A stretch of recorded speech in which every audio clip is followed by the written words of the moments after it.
Think about the little 20-watt charger you plug into the wall to charge your phone. That tiny trickle of electricity is our baseline.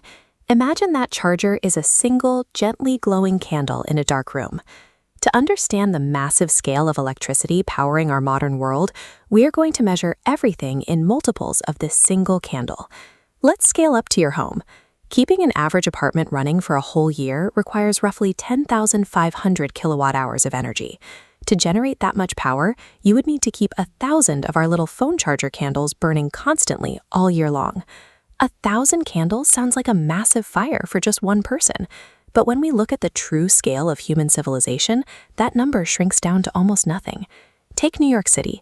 To keep the subways moving, the streetlights on, and the skyscrapers glowing for a year, the city burns through 51 terawatt hours of electricity. In our terms, that equals 51 billion candles burning all at once. You might hear engineers throw around the term gigawatt. A gigawatt is simply the continuous amount of power required to keep one major New York City borough, like Brooklyn or the Bronx, completely lit. Now, let's zoom out to the entire United States. Every year, America consumes roughly 4,100 terawatt hours of electricity. To picture that appetite, imagine 80 full New York cities running at maximum power at the exact same time every single day. Building machines that can generate enough electricity to feed 80 New York cities is one of the most difficult engineering challenges on Earth, and we haven't even introduced artificial intelligence yet. The most powerful electricity generating plant ever built by humans is China's Three Gorges Dam, a massive structure generating 22.5 gigawatts of power. Pushing that much water creates enough electricity to power 18 million regular homes. But here's the reality. If you took all the electricity generated by the biggest power plant on Earth and gave it exclusively to the United States, it would only cover 2.3% of what the country needs. Our societal demand for electricity is an Olympic-sized swimming pool, and even our greatest achievements are still just powerful garden hoses. Now we have a new drain on the grid. Every internet search you make, every movie you stream, and every AI question you ask is processed by giant warehouses of computers called data centers. Right now, data centers globally consume 415 terawatt hours of electricity per year. This chart shows the electricity footprint of France side by side with the current global data center footprint, servers consuming an entire nation's worth of power. By 2030, AI servers are projected to double this demand, requiring an electricity budget equal to Japan. To see what this looks like on the ground, look at Meta's new AI data center being built right now in Louisiana. That single facility will demand up to 5 gigawatts of continuous power. Remember our gigawatt rule?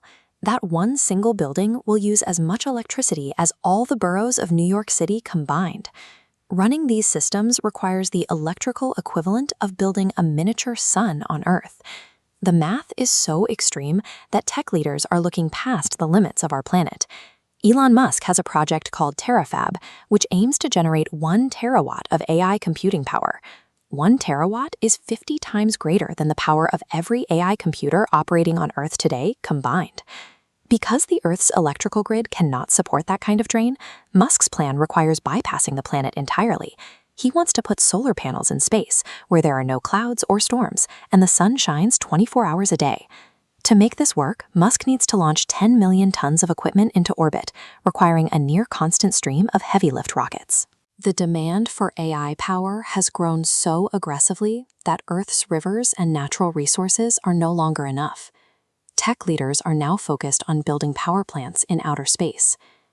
Meanwhile, back on the ground, nations are trying to squeeze more juice out of 4 basic methods. New York just approved 4 new gigawatts of nuclear power, our most efficient way to generate energy. And massive cables are being built to drag solar and hydropower straight from Canadian rivers down into American cities.